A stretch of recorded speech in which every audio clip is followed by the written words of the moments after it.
All right, guys. Well, I'm back today because I accidentally purchased the brand new Tudor Pelagos Ultra. Now, I am a massive fan of the Tudor Pelagos line, as you can see right here with the original version as well as the FXD. And when the Ultra came out, I knew I loved the watch, but I had no desire to purchase one at the MSRP price point. And I figured maybe in a few years I'll find one used at a pretty decent deal. Well, that day came a lot sooner than I thought. When I woke up this morning and checked my emails, a local watch authorized dealer for Tudor actually sent out an email saying that they were doing 20% off their entire used watch category. Now, there was a Back Bay Pro Blackface GMT that I really liked. It was a pretty good deal, and I figured at 20% off, if I could get there on time, it would be a smoking deal. Well, it was there, but so was this Tudor as well.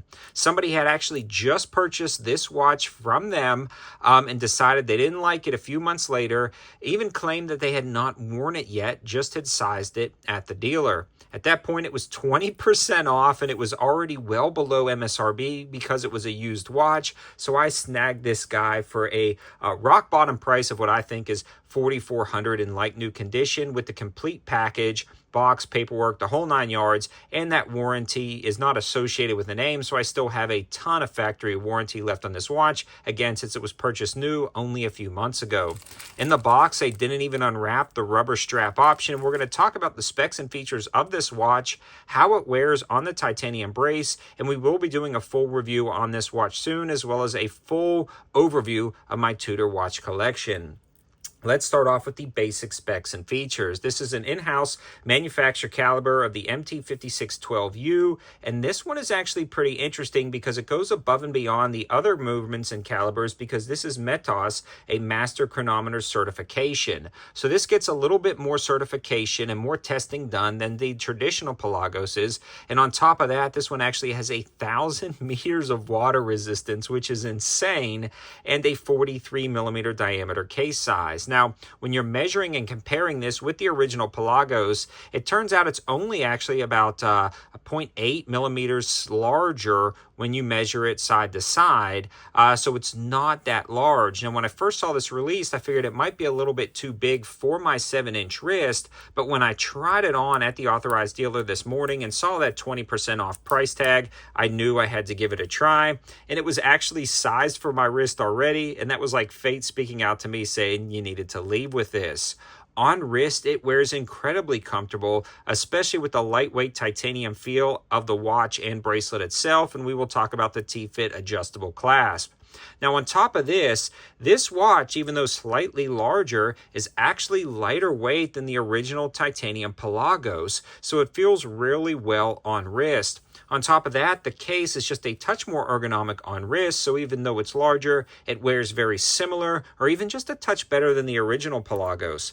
Let's also kind of show you guys compared to the FXD, and the biggest difference is the lugs on the FXD are going to be fixed. Again, a slightly different caliber movement and an overall slightly different face of the watch.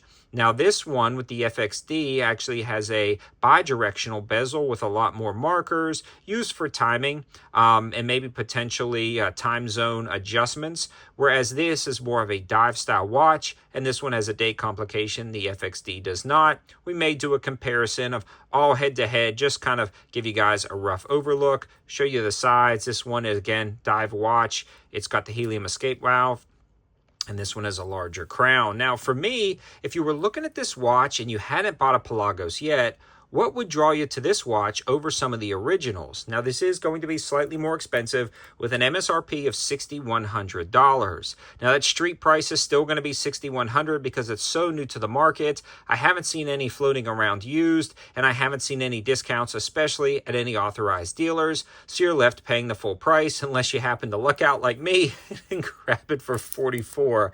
I also love the fact that this one has a little bit less writing on the dial than the Pelagos. Now, this is one of the original ones with minimal writing, and that's why I selected that one.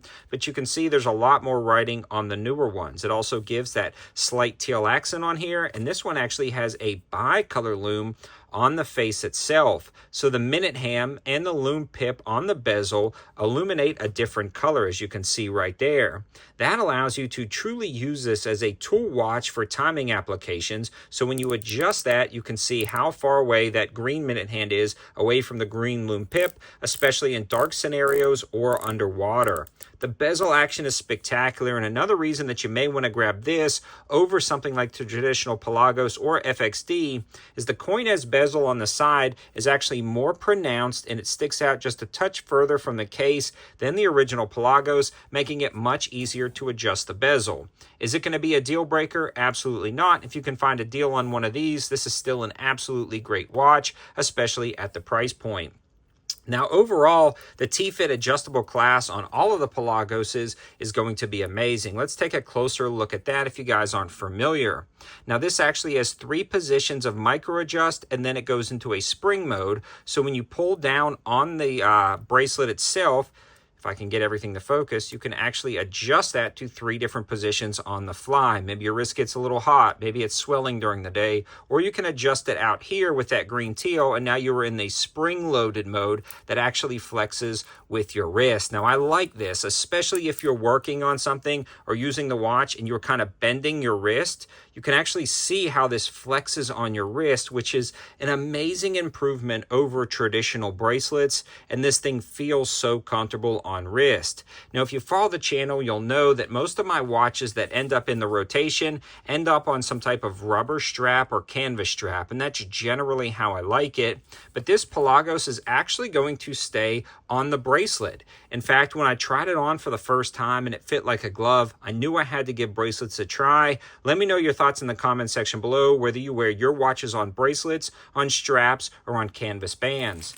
I will be trying out this rubber strap. I was hoping that the end links would already be on there, but it looks like you have to remove the bracelet from the end link and attach it that way. Shouldn't be too difficult, but it is kind of an investment to switch from the bracelet to the rubber strap. So for now, this one's going to stay on the bracelet, especially because it's an amazing quality for the money, and I love this watch. Let me know your thoughts, guys. What do you think about this watch? I can't believe I kind of accidentally purchased it. Moved some money around, made some choices today. Don't know if those choices were good or not, but I've fallen in love with this watch, and I'm glad I did it. More information will be in the description below. Again, leave a comment, second comment, nonsense gibberish. Let's shove this in the algo to help me recoup the cost of making this video. Thanks for watching, guys. Have a good one.